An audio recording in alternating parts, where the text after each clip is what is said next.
Hello and welcome to the Eureka Masterclass with me, Bren Hammel. In this episode, I'm going to talk about Facebook advertising and more specifically, the Facebook targeting options within the back end of Facebook ads. This is where all the money's made, people, so listen in and I'm sure this video is going to help a great deal of people. So I'm going to assume that most people watching this know a little bit about Facebook ads, or at least know how to get through the account setting up stage, that you get to the stage where you're selecting your marketing objective. So I'm not going to talk too much about the marketing objectives. They are a little bit self-explanatory, but if you want more information, or if you want a video in future episodes done by me about the marketing objectives, drop me a line, send me a comment, send me an email, and if there's enough people wondering about marketing objectives, I can make a future episode about the marketing objectives. So my personal favorite one is conversions. What happens with conversions is that Facebook will optimize the audience that you create in the next section or later in this video that I show you how to do. Facebook will optimize that audience. Once you start to get about 20-25 conversions, they will pick out the best people that they think will convert out of the audience that you create and show ads only to those people. So essentially, Facebook's trying to make you as much money as possible, because then you'll spend more money with Facebook. So everyone's rubbing each other's back here, or everyone's scratching each other's back. So there are a whole ton of different marketing objectives.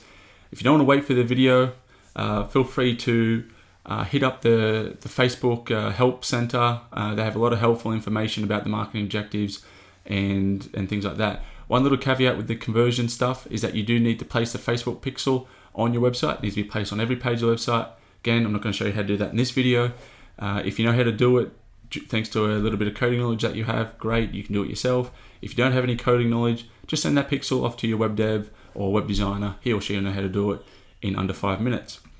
So once you select your marketing objective for this campaign, I'm going to imagine that I have a golfing business. The reason being, I'm only a little bit interested in golf. I don't play that regularly, maybe 2 or 3 times a year. I don't know a great deal about golf, but I know enough to be dangerous. I've never done anything in golf either in terms of client work or anything like that. So it'd be interesting for you to sit and look over my shoulder and see how I think through things and how you can think through things for your business. So once you've selected your marketing objective, it's time to give your campaign a name. And for this campaign, I'm just going to call it Test Campaign. So once we click continue, we move on to the targeting page.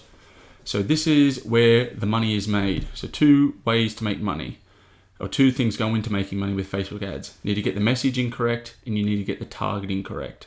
So if you have a weight loss product and you're trying to sell that to skinny people or athletes, very, very difficult to do. They don't have a weight problem, have little need for a weight loss supplement.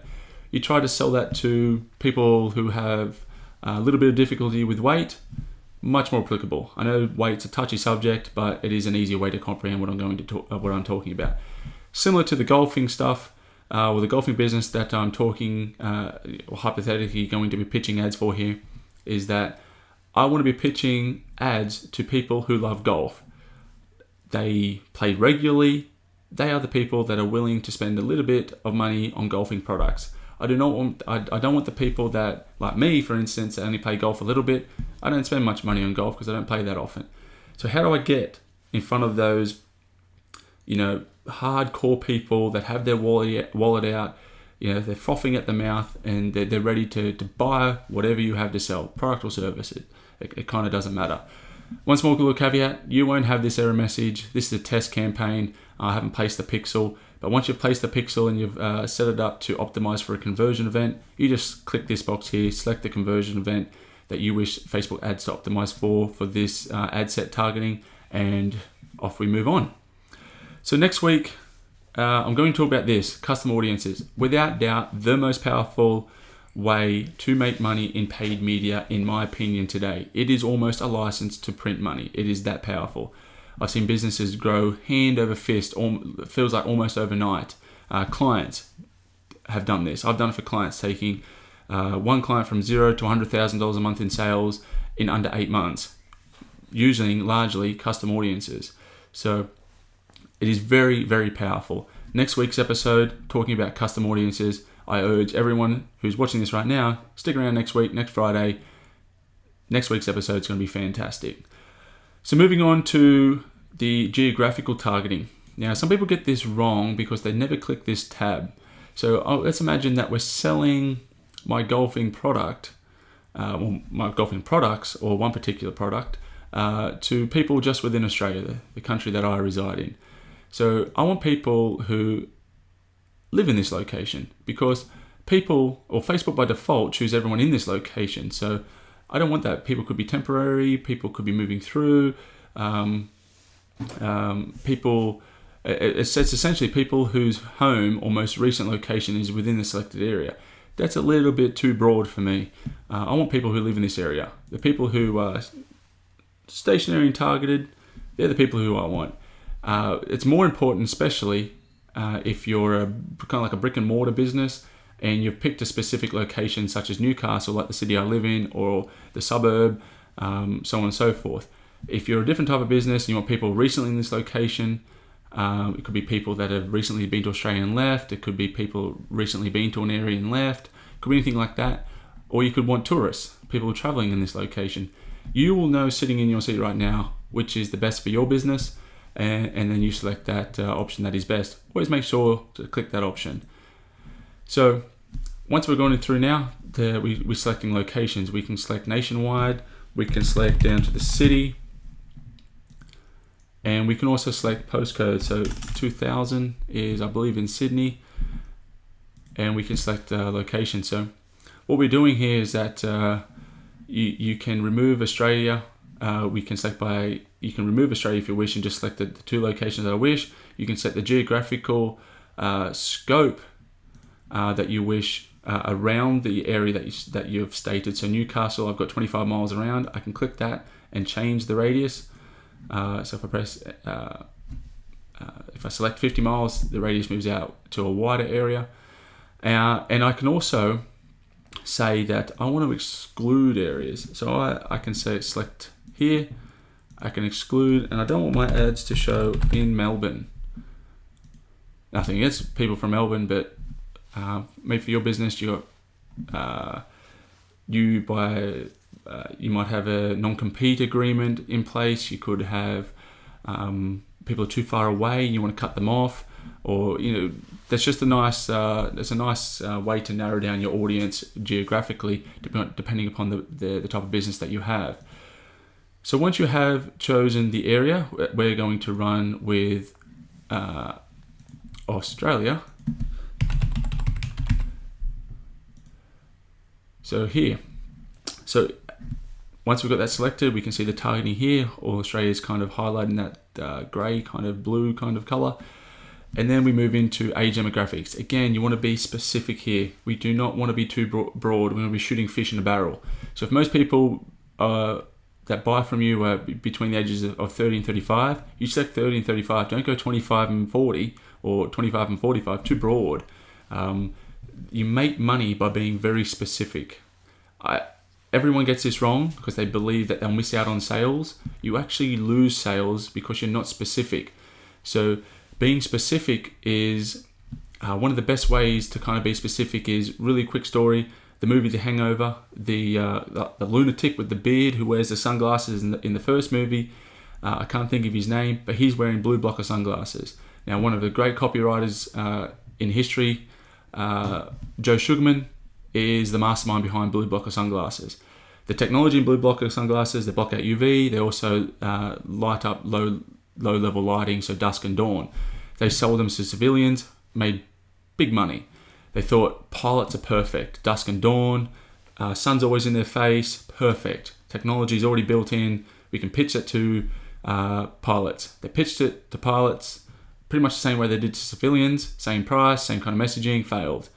They then changed the message and said, these are for pilots.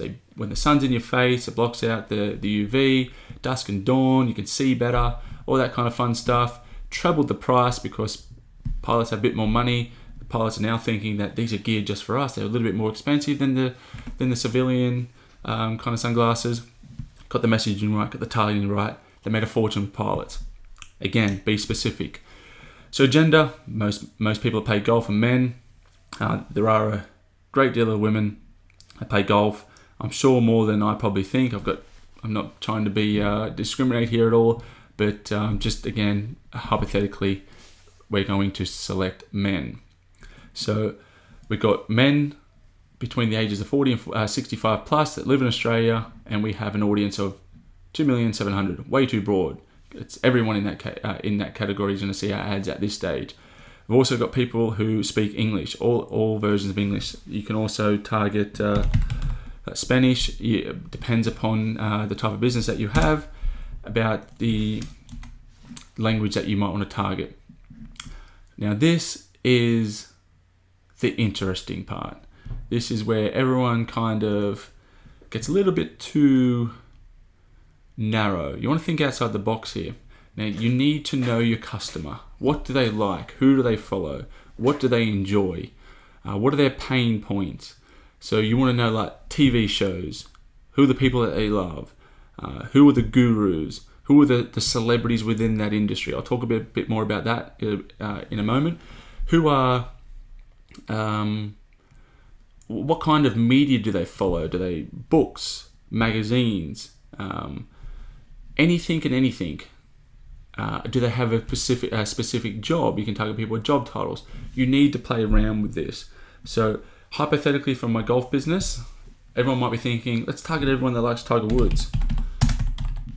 Now, Tiger Woods would be terrible because 2.7 million dropped down to 46. So not a great deal of people between the ages of 45 and 65 like Tiger Woods. But Tiger Woods is still too broad. He's a mainstream celebrity. So a lot of non-golfers will like Tiger Woods, excluding his misdemeanors in recent years. Still a lot of people, he's a mainstream kind of celebrity. We want things that only our hardcore people, our most ideal customer avatar would like, and only they kind of know about. We want not perceived, but we want like in-market celebrities. So like an in-market celebrity for golf could be someone like Bubba Watson. Now, if you like golf, you probably know who Bubba Watson is. If you don't like golf, you probably thinking, who the hell's Bubba Watson? Perfect. Only golfers like Bubba Watson. So this should narrow down quite heavily. So we're at pretty much 10% of what the Tiger Woods was. So this is not a very large audience, and I wouldn't target my golf business in this way. But this is just for learning purposes, this video. So if I was my golfing business, perhaps I want to target golfing brands. So we've got like Callaway Golf Company. And just a small little tidbit to be aware of, make sure you're always looking at this area. Additional interest, Callaway Golf Club, the Callaway Golf Company, need to make sure, because as a little test, if I want CEOs, if I want to pitch ads to CEOs, this one, job title CEO, perfect. This one here, interested in becoming a chief executive officer. Don't want to pitch ads to those people. It might be a pipe dream for them. They might be working their way up to being a CEO. It could be just someone who's 18 that is just trying to act cool kind of thing, telling everyone that they're a chief executive officer. So be very careful about the little specific area about what you're targeting down here. So back to golf, I might say Nike, and so we've got Nike here. Nike again. Too broad. They sell soccer-related stuff, football-related stuff, joggers, t-shirts. They sell boatloads of different apparel. So, and you'll see that Facebook start to give you related interests that you can target. So we've got Titleist, we've got Ping. So we're starting to get build a pretty big audience, 120,000 people within Australia that meet the above criteria that also like these. But we've got too many like broad people in there. Like, how can we narrow further? Well, thankfully, Facebook have helped us with narrow audience. I might say now, I want all the people that like these, and they also need to know who Bubba Watson is. Sorry, mistake. So Bubba Watson. So what happens here, best way to explain it, is that you've got your current audience, which is the Callaway, the Nike, the Ping, the Titleist, and they make up this big audience. Then we've got the Bubba Watson audience down here, and they overlap. This little intersection is who we're going to show ads if we keep the criteria as it is. The reason why that's so good is that we know the people that like the golfing brands, they like golf, they're liking the brands, but we know the hardcore people are the people that also know who Bubba Watson is, or hypothetically, that's who we know. That's possibly one way that we're targeting to the hardcore people, the people that they're passionate about golf, they're willing to spend money. So hypothetically, I might want to target further.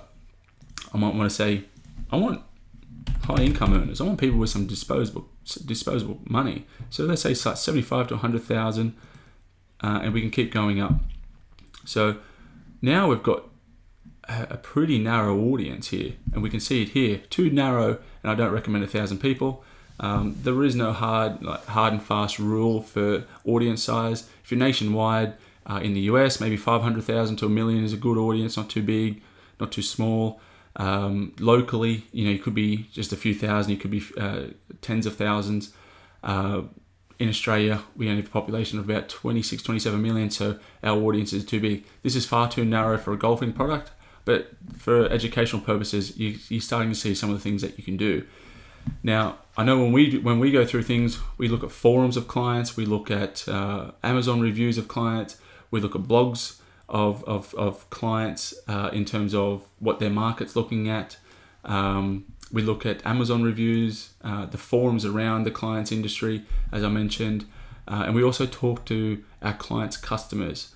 Not always the best way, because people lie, or they tell you what you think you want to hear, but it's a great way to start to fill out and try to target people based on interest. That information you get, it is the process that gets money, and making sure that you go through the process in terms of talk to your customers, or talk to your clients' customers if you're an agency. Go to the forums, visit the blogs that they visit, Amazon reviews for the products they buy, or your competitors' products if they're on Amazon or anything kind of like eBay or anything like that. What are they writing about them? What are their pains?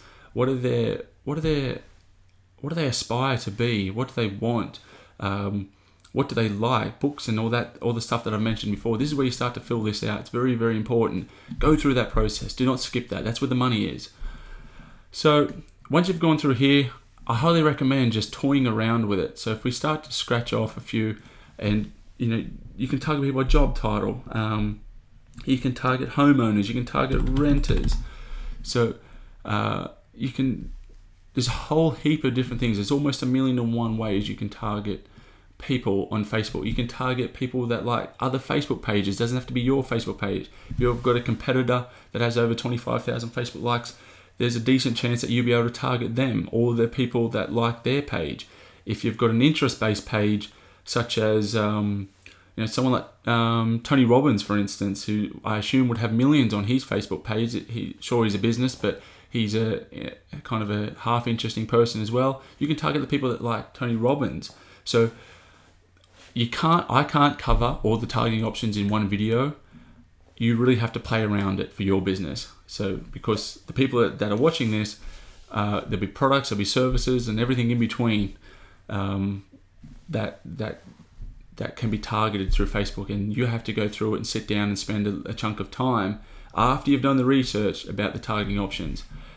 Now, with the account structure set up, I highly recommend that you keep it lean and mean and create multiple ad sets. And what I mean by that is, hypothetically, you're just going to test the brands. I would test Callaway by itself, create another ad set with the same criteria above, and test Nike, another ad set with Ping, another ad set with Titleist. Because if you throw them all in one, you're not sure what interest is driving you sales or inquiries or the desired conversion event that you're after. But if you create ad sets individually, you know exactly which interest is making you money. So hypothetically, Ping and Nike might be making you boatloads of money. Get rid of Titleist, get rid of Callaway, or the interest that you have that are applicable to your business. I also do not like initially letting Facebook expand the interests to increase conversions at a lower cost per conversion. I want to see if my audience is good from scratch. If it is good from scratch, I can click that and earn more money, or my clients can earn more money. So I like to leave that bare. Now, The placements and stuff, I always like to leave it automatic placements. You can break down with reporting within Facebook and create ad sets per placement. But at the start of campaigns, I like to run automatic placements, get the data, make my opinion based off data. Later down the track, start to get more granular. Budget and stuff. This is getting a little bit out of the targeting, but the budget's it's up to you. We've got people that are spending $1,000 a day on Facebook. We've got people spending $10 a day on Facebook. So it's up to what you're comfortable with. But once you start making money, you just keep on tipping money into this funnel because money starts, spewing back out. So what we like to do for clients is we measure it down to put $1 in, get $4 back. How many times can we keep spending that dollar and earning more money? That's how I would love for you guys to kind of get that granular measure down. So you want ad sets. So what ad sets, what are you earning per ad set? Put $1 in, get $3.50 back. Another ad set, put $1 in, get $7 back, and things like that. So you're making decisions based on data, not on experience and not on opinion. The worst, absolute worst way to make a decision, those two ways. I usually optimize for ad delivery, usually always conversions. Very rarely do I toy with the others depending upon the type of business, type of product, if I'm in awareness or whatever kind of stage for the particular client or one of my businesses that I'm involved in. Conversion window, again, you can play around with that. I get mixed results. I know some people like 7-day default. Sometimes by default, I like the 1-day click. I think to me, that provides a more accurate way, but sometimes I get better with 7-day. Again, that's the thing to test. If you don't want to test, if you're too lazy, don't be lazy. No money in being lazy. Test the 1-day. I don't really toy around with the 28-day. I let the multi-channel funnels and model attribution within Google Analytics let me know about anything after 7 days. And that kind of stuff. So bid amount, automatic, manual. Again, that's probably another episode down the track. So I'm going to wrap up the video here. If you have any questions about the Facebook targeting, what you can and can't do for your business, or if you'd like someone to take care of it for you, such as us or myself, for instance, feel free to drop us a line. I'd love to talk to you about it and just even just have a conversation and try and help you. So I'm always love talking to different business owners around the world in different businesses. I learn just as much from you as you learn from me. So if anyone just wants to have a conversation about their business, drop me a line. Love to have a chat. If you have any questions or if you've got any kind of ideas that you'd like to, or any kind of things digitally marketing that you would love for me to cover within the Eureka Masterclass, again, drop me a line. I'd love to cover it for you. So hope you enjoyed the video. Tune in for next week's masterclass with custom audiences. So have a great day, guys, and I'll see you all next week. Bye-bye.